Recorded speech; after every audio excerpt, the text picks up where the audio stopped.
All right, so we are back now. For anybody that was actually watching live at that time, hey, technology happens sometimes. Winter storms happen sometimes, and that's life. And so we're just recording the back final few minutes with my friend Jessica here, and we were on a roll. But don't worry, we can pick back up on this roll. Um, and and so Jessica, we were just wrapping up talking about how, okay, the system is broken. The 401k founder himself said it needs to be blown up. Another very, highly respected individual said it was never intended to be this way and it was a historical accident. And so we touched on the LIRP, or life insurance, or an index universal life insurance policy, being kind of that replacement. And so we were just shifting into it before this cut out, into actually seeing like who are these companies out there that offered, because we know not everybody offers it, and are they as reputable sources as like a Fidelity or an ADP, the most common 401k providers out there, at least in the US. And so I was hoping you could maybe shed some light on that for us, post all of the cutting out with technology. Yeah, no worries. So one of the companies that I like to work with that I represent, there's a lot of companies who actually do offer these plans. Mm-hmm. It's only going to be with A or A plus rated Okay. companies. Yeah.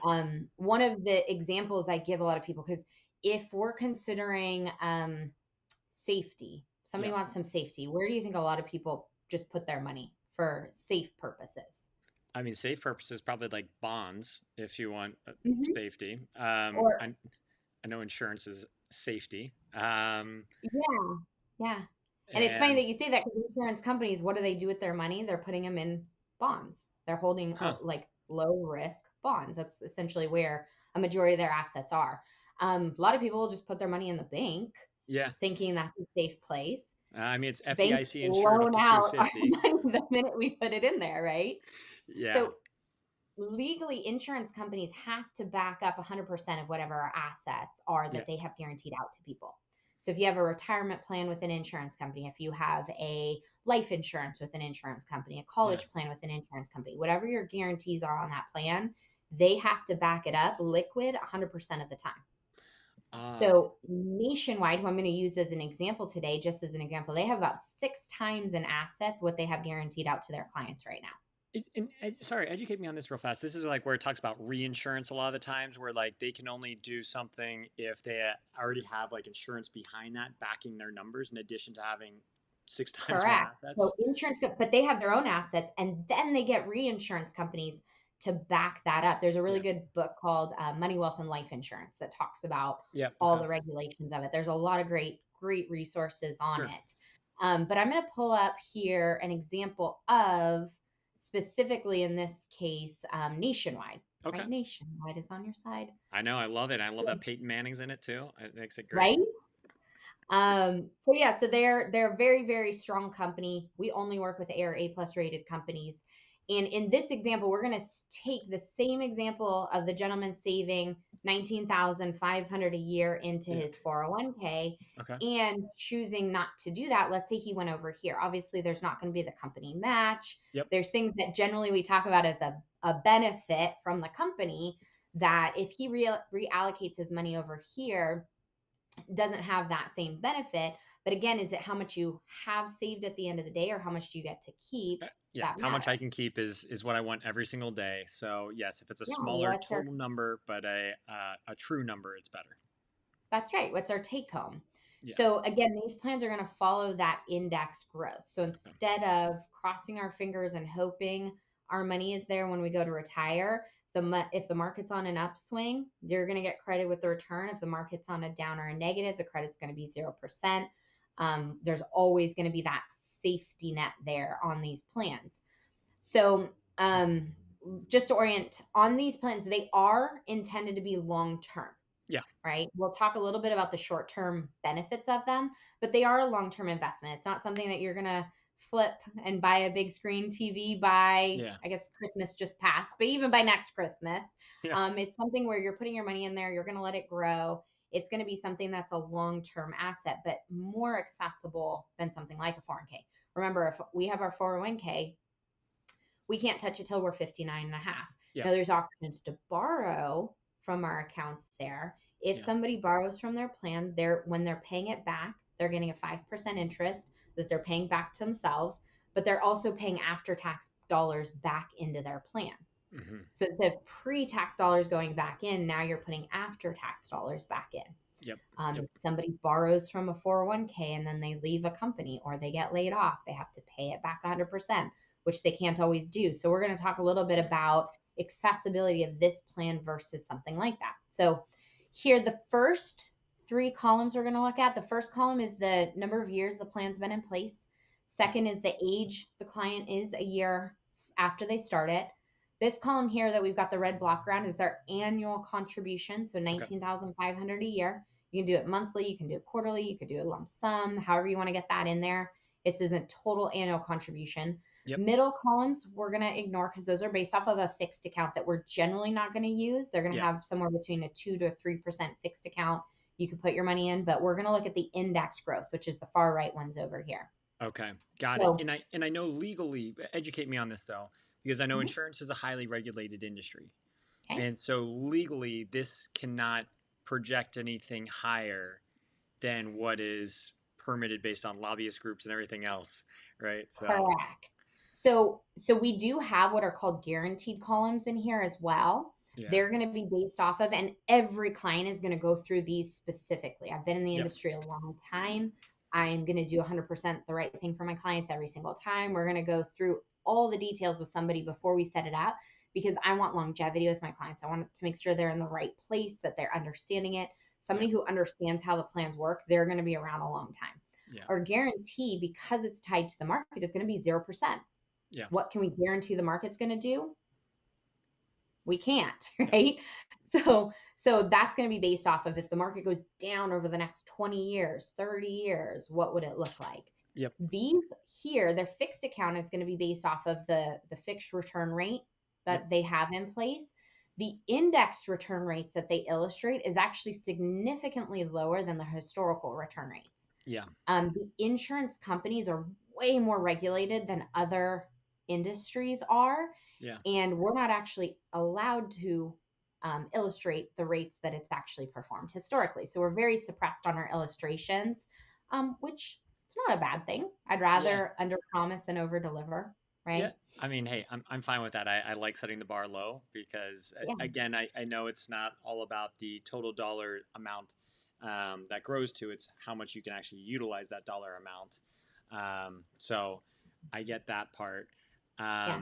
You want to So talk to these, me about these first like 5 years, how like honestly it doesn't perform truthfully from a dollar so perspective. let's look at it on a short-term basis. So Yeah. these are illustrated somewhere between a 5 to a 7% because there's a blend of different indexes in here. So it's going to be Yeah. between a 5 to 7%. And in the first 5 years, like I said, it's not a long-term investment. Year one, client puts in 19,500. He's going to have 17,000 in his account. Yeah. After that 19,500 goes in. Yeah. Remember I said earlier, the first thing we're going to be covering is that cost of insurance. Yep. God forbid something happens to this client in year one, his family gets $767,000 tax-free. Right? So Yeah. that 17,000 is going to be his 19,000 minus the cost for the plan. Right? So I ask somebody, hey, when we set this up, do you plan on retiring in the next 5 to 10 years? Do you plan on using this money in the next 5 to 10 years? Yeah. And those are going to be some of the things that we take into consideration Sure. if this is the right fit for someone or not. Because if we look at it short term, you put 19,500, you've got 17,000 in there. It looks like not a great Yeah. option, right? Yeah, correct. But we're looking at, again, something that's long term and something we're setting up that can utilize. Now, if the net surrender value, this one here, this is what the client has access to borrow from. And if they cancel the plan, what they're going to walk away with. So again, when I'm sitting with my clients, I go, hey, if we put this 19,500 in, we start putting this plan together. Do you plan on canceling this plan? Are you going to walk away with it? Yeah. Because if they're walking away, it's going to be with quite a loss, or what they have access to is not going to be 100% in those beginning years, Sure. which is fine. Again, what's more likely, not more likely, but more of a concern during those early years, if they're not planning on retiring in those short-term years, if they're not planning on using all of this asset during those short-term years, Mhm. it really, the bigger risk is if they pass away. Yeah. Okay. So if we put, let's say in the first 5 years, we put $97,000 into a 401k or an IRA, what will that grow to? Maybe a 6% return over those few years, Sure. maybe a negative return over those 4 years or 5 years. If somebody passes away, their family's going to get whatever comes out of that. They're going to pay the taxes on it. Yeah. Right here, again, if somebody passes away or if they get sick, they'll have chronic critical or terminal illness or a long-term care Yeah. plan associated to this. So that's it'll be hundreds of $1,000s that goes to their family, right? Wow. Yeah. So I guess as I think about this, trying to tie it back to like my corporate experiences where, Mhm. in the corporate world, a lot of the times you get a 5-year vesting schedule. And Okay. that's what incentivizes you to stick around that company because really, if you leave Yeah. before that, the vesting's not worth it. So almost in the Mhm. same way, if I liken this to the employer world, well, by having this policy in place, it's kind of like a vesting schedule because it looks Yeah. like pretty much at year 5, Mhm. it's now pretty much self-funded, at least for the insurance coverage part. If I never wanted to put money into it again, it's then after, like you said, maybe the 10th year that you can no longer just see this as an insurance benefit, but now you're You're actually saying creating that correct. savings vehicle or that infinite banking concept. Am I understanding that properly? Yes. Yeah. So it is on the shorter term basis, you're really looking at setting it up, getting something that's in place. Now, the cool thing is, let's say in year 4, Yeah. year 5 here, Yeah. somebody goes, oh my gosh, I need a new car, but interest rates on cars are terrible right now. Yep. What do I do? You can actually take a loan. You can take money out of your own personal bank, Yeah. right? You can take a loan out of, right, the Bank of Dan, Yeah. take that money out and pay yourself back. During Okay. the beginning years, there's going to be, it's usually around a 2% net interest rate Hmm. that you're going to pay during those first 10 years. They charge a certain amount, they recredit a certain amount. Every company is going to be a little bit different, but it ends up being about a 2% interest rate. Okay. The cool thing is, let's use year 5 as an example. Hmm.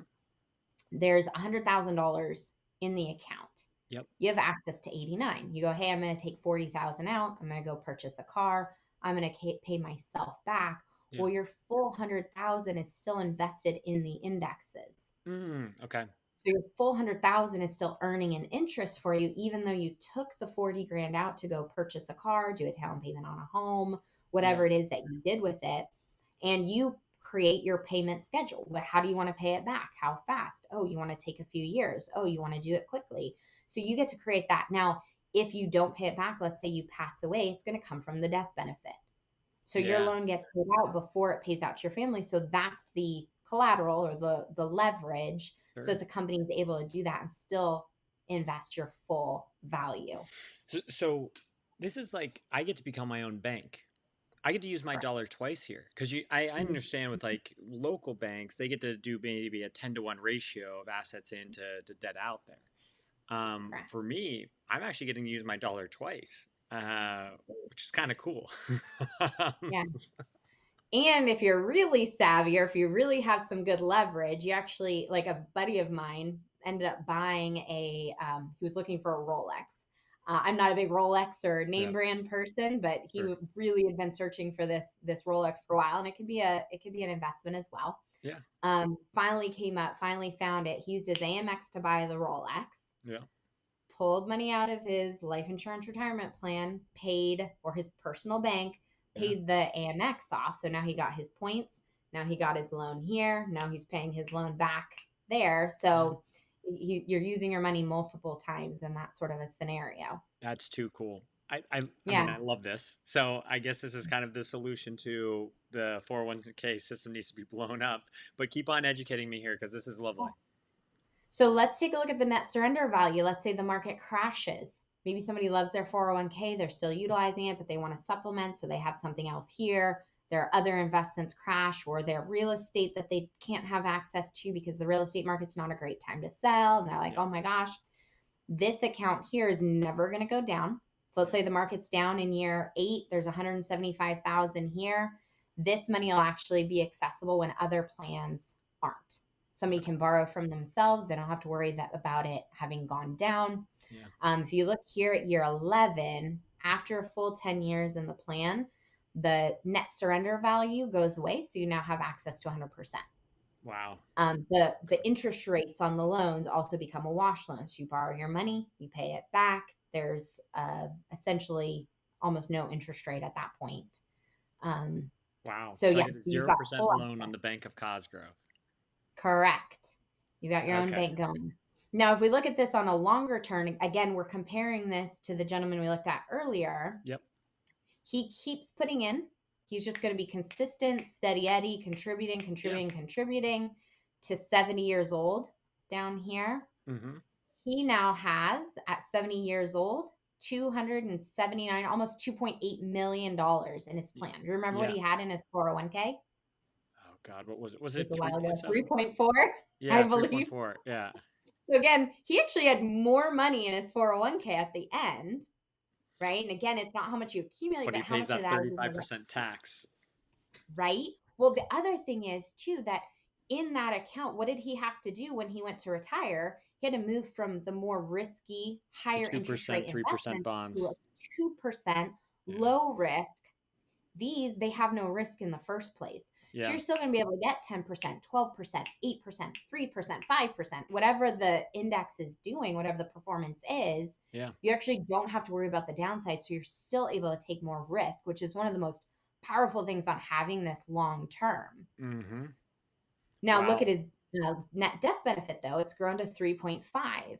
So you pass away with 3.4 in a 401k, your family's going to pay taxes and whatever to get that out. So you're going to end up with maybe 50, 60% of it. Yep. Here, if you pass away, God forbid, at that like max of your assets before you've started distribution, they get 3.5 million tax free, avoids It, probate. So anytime this money passes on, it's going to yeah. pass on very easily to the beneficiaries. So Now, to we be, don't want them to pass away. Go ahead. yeah. I want to clarify though. So they get 3.5, but they also get the Mhm. accumulated value, right? It's not one or the other. So, what it is, it started out at about a $750,000 death benefit. Mm-hmm. With index universal life plans, when somebody passes away, what they're getting is the accumulated value plus that original 750. So the net amount, the total amount adds both of those together. And that's Mm, why it's at 3.5. So it took the 2.8 million that was his, yeah. added it to the 750. That's the death benefit that's been leveraged through this Oh. whole time period. And so the life insurance total now is 3.5 because they get the full amount of his assets plus that original death benefit, all tax free. So Okay. that includes both of them together. But yeah, that's huge because there are policies that are set up, whole life policies or level death benefit policies, that the death benefit always the same. So if you borrow from it, it lessens the death benefit. These plans are set up to maximize the distribution, maximize how much you can contribute, but also maximize what's going to go to your beneficiaries later. This is really interesting. So if I'm looking at this right now, just at the numbers at the bottom, $682,000 is what I put in, Mm-hmm. and I get $3.6 million out. Correct. Um, If the client passes away at that time, which we don't want. yeah. That's not our Okay. goal. Let's do 2.8 We, instead. That's yes. still 4x higher. Well, and now see what happens when we start the distributions. So this next column here Mm-hmm. shows their premium. The contributions now are at zero. Okay. So they stop contributing. We're not Yep. going to put any more money in. We've decided it's now time to retire. Okay. And he's able to take out $224,000 per year of distributions. Do you remember what his Wow. distributions were? Like 109,000, something like that. It was 108, Yeah. 180 minus the 50 some thousand he paid in taxes, Yeah. net about 130, right? Yeah. So here he's pulling out again. The biggest reason is because he can stay in a higher interest rate. Yeah. He can still earn the higher interest rates, which means he can take out more money during those years because he didn't go to that lower interest rate. But this again is going to be tax free distribution. So this is Wow. $224,000 tax free income. He has Social Security, he has other investments. He can take those out, maximize those, and these are not going to affect his tax rates at all. So So two he hundred does and this. twenty-four thousand, and I remember his original salary was 200,000. So in Hmm. theory, he's actually living at a higher salary than what he's currently getting. Sure, now Correct. adjusted for inflation, but that still Yeah. beats the 401k version that Still we beat the had. 401k. And hopefully Yeah, it's not his only investment. This shouldn't be the only thing he's doing. This should be supplementing, just like yeah, the 401k was meant to. If we're doing our job, if we're helping somebody to reach their financial goals, this is going to be a portion of their assets. absolutely. Yeah. Wow. Okay, so they're able to take out $224,000 a year, Hmm. and that equates to total surrenders that they've taken out, and that's over 35 years was the surrender. So they take out $6.7 million. Correct. So they put in 682,000, same as the 401k on his personal contribution, ends up taking $6.7 million tax free out. Right. And there's at 100 years old, there's a very, I'll actually go back here.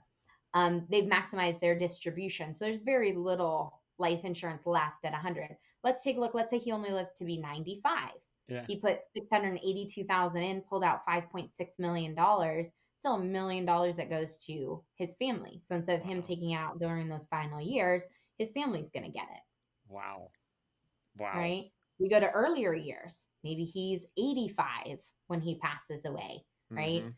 He still put in 682,000, 3.3 million he got to take out, Yeah. and his family gets $2.4 million. Obviously, the longer he lives, the larger the benefit is that's going to be paid out.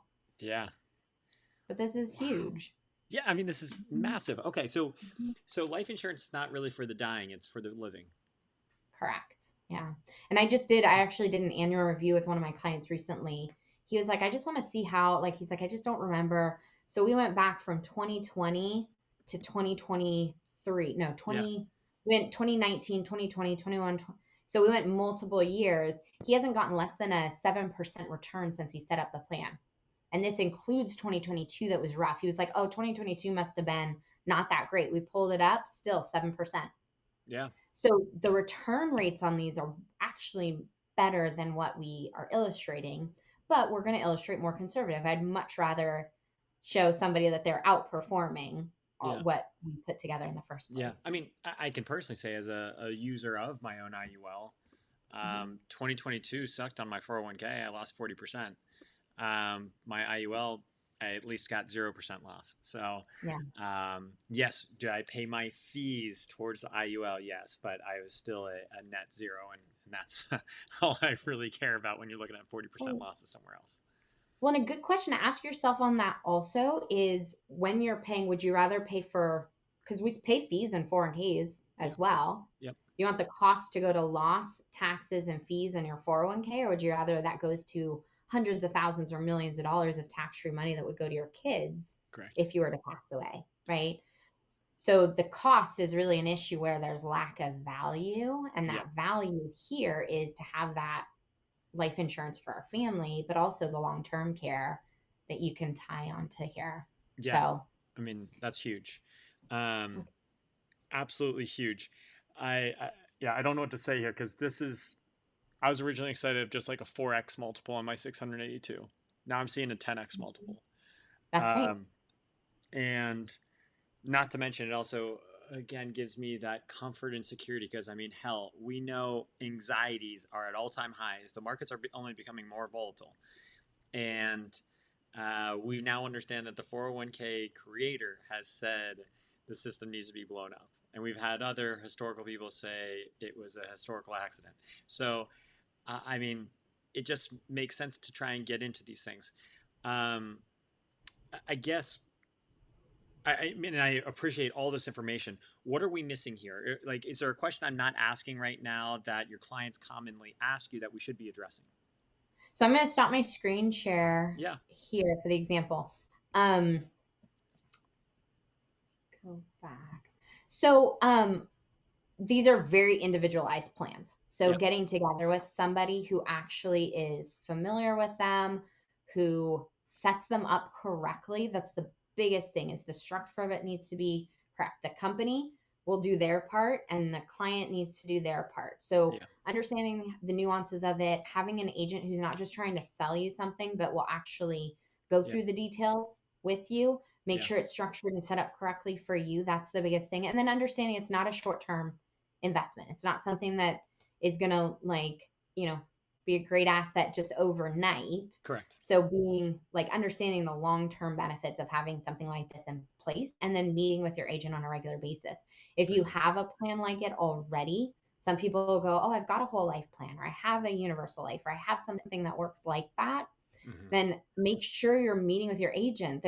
I've sat with clients that are like, "Oh, my agent was trying to get a hold of me and I just was ignoring them. And suddenly I had this problem with it. Like they had stopped putting payments in, it was paying for itself." Yeah. And, they'll run into problems because they're not working with their agent. Yeah. A good agent is not a salesperson. Yeah. They're not trying to push you into a product. They're an advisor. They're somebody who working with you to make sure it's an asset that's adding value to your family. Yeah. So it's just important to use them correctly. No, I like that. The notion I've always heard is mission before commission. That's right. Um, and yeah, if you're doing the right thing, eventually you're going to have good karma come your way. So I'm with you on that. Don't push people into something if it's not for them. That's It right. just seems like we have been pushing people into 401ks when Mm-hmm. it turns out it's not good for them. It almost Yeah. seems like it's actually only really good for the government and the employers. I'm not quite sure where it's good for the employee, but When we get into details on it, and you're so right. People will go over the IUL. They're like, "I'm going to do some research." I'm like, "How much research did you do on your 401k before you got into it?" yeah, And once we get into it and like break it down, most of them don't didn't have any idea how it worked in the first place, and that's how mistakes are made. yeah. I mean, I can tell you right now as a business owner, every single 401k provider has educated me endlessly on, hey, we've got the secure tax credit right now, or the secure act, so you can get started on these 401ks and the first 3 years are waived of all the fees for you as an owner, like really motivating you to just get in there. And Yeah, as an owner, I'm basically making a financially not smart decision by not offering a 401k because I'm that's right. passing all these things up. But at the end of the day, I don't care as much about if I'm maximizing the 401k benefits. I care about my actual people. And Correct. so if I'm actually putting my people in something better that will give them a life of abundance and their family a life of abundance in the future, well, then hell, I just have to hope that they reward me at the end of the day and want to stick around and work Mhm. with me for a lot more years, versus just giving them a cookie cutter 401k thing just because I'm going to save a lot of money as the employer. So, Yeah. Well, and also, I mean, there are benefits to setting it up. Again, like you said, there's a reason those yeah, benefits are being pushed on business owners. But you can set up an index universal life for your executives. You can have the people that you want. Maybe you've got a newer employee you're not quite ready yet, or somebody who's been on again, off again. So you can pick who you want to contribute to. They can add money and that becomes a after tax contribution for them. yep. The company can add money, right? Which becomes still a tax write off for the company. So there are big advantages for companies offering these plans to their employees. Oh, 100%, 100%. Yeah, we're just scratching the surface on it, but I know that it has to be saved for another day. Yeah. So, Jessica, I don't know if you have any other things. I mean, the major takeaways I got out of this, if I try to kind of summarize this, is I originally had the summation when, again, when I was in the corporate world as an employee and maxing out my 401ks like an idiot now, but maxing out my 401ks, I was doing it because I was going to save taxes now. I was going to get that company match. And I was assuming my taxes were going to be low in retirement. We've covered today now across the two videos we've had to splice together due to technology, but we've covered that essentially the way I was looking at it, I was just looking at it through the wrong lens. In that, yes, I would save with the examples you showed about $238,000 in taxes by utilizing the 401k, but I'd be paying about $1.7 million in taxes when I start taking those distributions. Versus if I did the IUL, I'd be paying my taxes now on the seed, but not on the harvest. Correct. And that to me is a lot more meaningful. So the taxes part, then the company match part of, yeah, great. It's free money coming from the company, but again, it's in a 401k vehicle. I could have a year like 2022, lose 25% on my 401k, actually lost 40%. And so like that's a disaster. And so no company match can offset a 40% loss.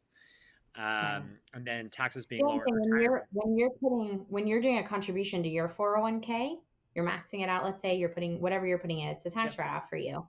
The company puts money in, which is a tax write-off for them as well. Yep. Who's going to pay their taxes Me, the later employee. on? Right. Yeah. So it's not 100% free money because there's a portion of that money that's still going to be owed to the IRS. Yeah. Government still owns a portion of that. Yeah, that's I love that saying. There's the IRS. The So IRS, because it's I get their it. money. So I guess all right, you've changed my perspective on how I look at it, and hopefully this education, when it gets out to other people, they'll have a better understanding as well. As like, yes, we might come off as crazy as talking about an IUL replacing a 401k, but that's just because the majority of people have never really heard of an IUL and have been following what the crowd has done, and what has Right. been historically pounded into our heads now for over 30 years is the 401k is the way to go. Wow. So thank you, Jessica, for changing my perspective on that. Hopefully, you will be able to change other people's hearts and minds. I guess one final thing, like, how can people get in touch with you if they want to follow up? So we have, I mean, best thing is Calendly. I don't know if we can put a link up here, but I have a Calendly link. Yeah, let's And see if I can do that somewhere. How about this? I'll put it in the link of the video that we'll upload. Because yeah, I actually don't know sure, how I can do that live right now. no, that's totally fine. But yeah, there's, we also have a personal website. So if Okay. you look up WFG Zylker, Okay. Zylker, then our personal website will come up. You can schedule right through there. My phone line is on there where you can call or text. So any Awesome. questions that somebody has. And again, it's very personalized. Everybody's situation is different. Everyone's individualized. We work with CPAs. We work really closely with professionals to make sure that every single person has the right plan in place for them. Yeah. So it's a personal recommendations, and we Yeah. want to get together and know our clients, and we don't charge for any of those services. Yeah. So we can then really help make sure that families are taken care of long term in all different areas. That's beautiful. I love that. I like the personal touch. We are moving more and more every single day to a society of customization. Sounds like a Yeah. 401k isn't really customizable. This sounds like it can be. So, Jessica, thank you so much. I appreciate it. Thank you for dealing with the technology issues that we had earlier. You are a godsend. So thank you, thank you, It thank was you. great to meet you, Dan. And we'll have to schedule another one of these. Sounds good. All right, take Have a care. great day. All right. Yeah.